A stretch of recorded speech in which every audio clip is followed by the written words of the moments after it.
Bismillahirrahmanirrahim. Assalamualaikum warahmatullahi wabarakatuh. Pada kesempatan kali ini, kami dari kelompok 3 akan menjelaskan tentang gaya London. Untuk pemateri pertama, kami persilahkan. Gaya antarmolekul adalah gaya yang menyebabkan adanya interaksi antara molekul dan molekul, bisa molekul yang sejenis maupun yang beda. Contohnya, interaksi molekul HCl dengan Cl2 serta interaksi antar molekul Cl2. Gaya antarmolekul juga bisa dikenal dengan nama gaya van der Waals. Gaya van der Waals itu sendiri dibagi menjadi dua berdasarkan proses pembentukannya. Dibagi menjadi gaya London dan gaya dipol-dipol. Dan gaya dipol-dipol itu sendiri terbagi lagi menjadi gaya dipol-dipol permanen, dipol-dipol terimbas atau induksian, dan ikatan hidrogen. Interaksi antar molekul atau gaya antar molekul merupakan ikatan yang terbentuk saat atom-atom bergabung membentuk molekul. Interaksi ini bertanggung jawab terhadap sifat fisik suatu zat seperti titik didih, titik leleh, serta frasa atau wujud zat. Ikatan kimia berperan dalam menjaga kestabilan molekul, sekaligus dapat digunakan pada materi gaya antar molekul. Terdapat 3 materi yang akan dipelajari, yaitu gaya ikatan hidrogen, gaya van der Waals, dan gaya London. Tetapi yang kami bahas adalah gaya London, dan berikut penjelasannya. Gaya London merupakan gaya tarik-menarik yang timbul terutama di antara molekul-molekul nonpolar dan atau senyawa gas. Gaya London adalah jenis gaya van der Waals yang paling lemah. Gaya London biasa juga disebut gaya dipol sesaat. Ini dikarenakan dipol atau muatan parsial atomnya bersifat sesaat atau sementara. Adapun contoh molekul nonpolar yang pertama monoatomik, contohnya helium dan neon. Yang kedua diatonik seperti hidrogen dan oksigen. Dan yang ketiga poliatonik, contohnya metana. Selain contoh-contoh yang telah kami sebutkan tadi, berikut ini adalah tabel daftar molekul polar dan nonpolar.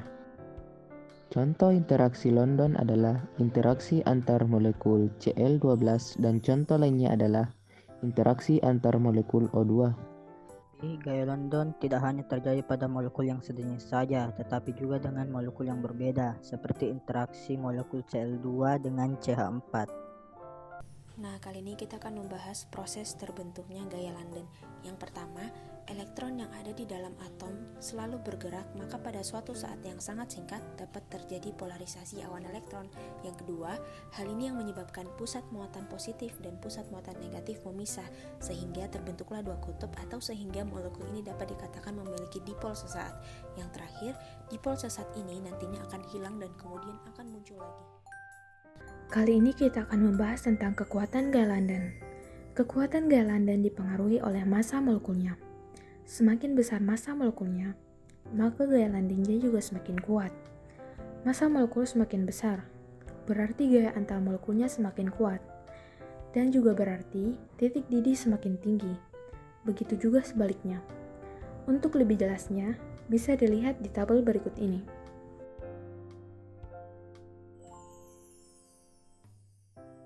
Berikut adalah contoh soalnya. Soal pertama. Dari dua molekul yang disediakan, molekul manakah yang punya gaya London paling kuat antar molekulnya?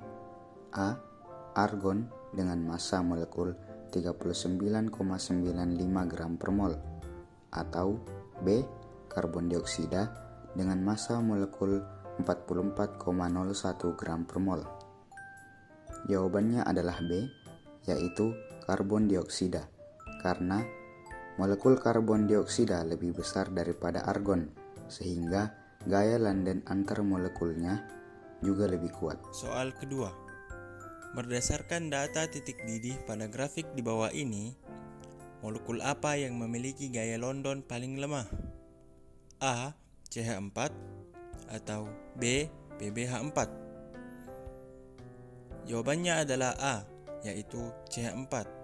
Karena titik didih CH4 itu paling rendah. Berarti gaya London antar molekulnya juga paling lemah. Mungkin sekian yang bisa kami sampaikan, kurang lebihnya mohon dimaafkan. Wabillahi taufiq wal hidayah. Wassalamualaikum warahmatullahi wabarakatuh.